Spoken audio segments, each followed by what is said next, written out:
Je tiens à dire que lorsque des milliers d'hommes, parce que pour l'essentiel ce sont des hommes, arrivent sur une petite île, je crois qu'il y a, vous avez dit 11 000 arrivants, je crois qu'il y a 6-7 000 habitants sur cette petite île. Ça ne s'appelle pas une immigration, ça ne s'appelle pas même une submersion, ça s'appelle une invasion. Et une invasion, on l'arrête ou on se soumet. Donc il faut arrêter de victimiser ces gens-là. Donc, quand vous Ces avez gens-là sont des envahisseurs. Monsieur Zemmour, quand vous avez un nourrisson qui meurt en mer, quand vous avez des femmes, des enfants, ce ne sont pas des victimes, ce sont des gens qui sont là sciemment pour envahir le continent européen. Benjamin Vous croyez vraiment à ce que vous dites? Benjamin Duhamel. D'abord, vous aurez remarqué qu'il y a une femme et un nourrisson pour 100 hommes. Regardez la photo. En vérité, il n'y a que des hommes. Les autres, c'est pour vous. Oui, mais pardon, mais dans ces Attendez, hommes, il y a aussi des j'aimerais victimes, il y bien a des pouvoir morts. finir mon développement. Donc, je le répète, c'est une invasion. J'ai raison de poser cette question. Ils vont arriver en France. Bah, ça Parce que dépend je vais de vous la dire pourquoi décision des autorités françaises. Non, ça ne dépend pas des autres Ils décisions. décident pas tout seuls. Non. Ils viennent de toute façon.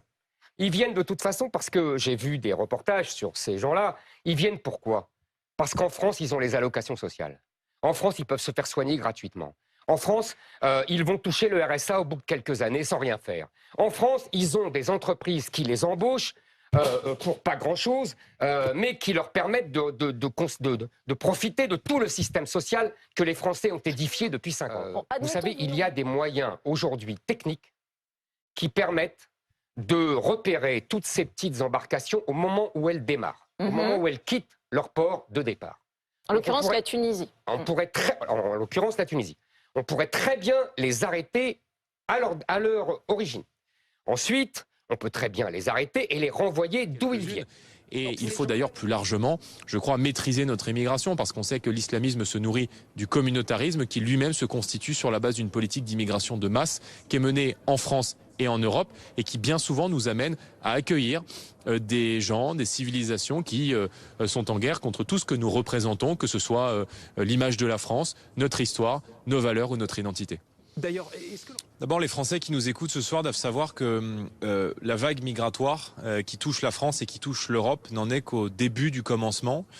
Et ce qui se passe à Lampedusa doit intéresser tous les peuples d'Europe. Parce que Lampedusa, c'est, au-delà d'être une île en Italie, c'est une des portes d'entrée de l'Europe et donc une des portes d'entrée de la France. Et moi, je dis aux Français, ce qui est en train de se dérouler à Lampedusa sera le futur de notre pays, de tout notre continent, si on ne reprend pas dès maintenant la main sur notre politique d'immigration. Moi, je souhaite... Quand on pense à Lampedusa, moi la Sicile est presque mon troisième pays, si j'ose dire.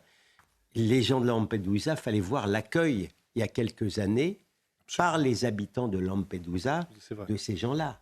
Aujourd'hui, ils sont moins nombreux, les habitants de Lampedusa, que les immigrés. La réalité, elle explose, si vous voulez, à la réalité de ces pauvres gens.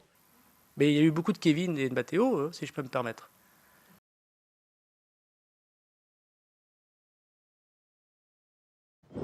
En plein après-midi, une foule de jeunes force l'entrée de ce fast-food en région parisienne pour voler dans les cuisines.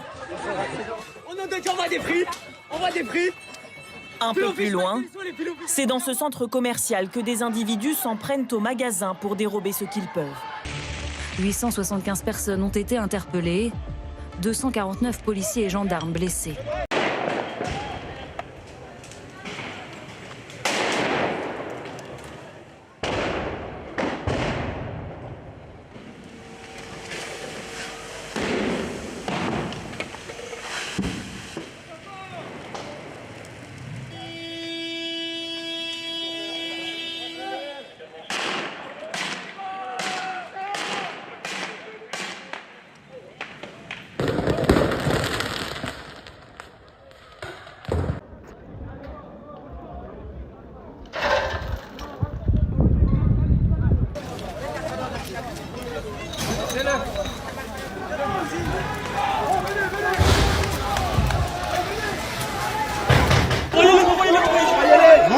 Doucement.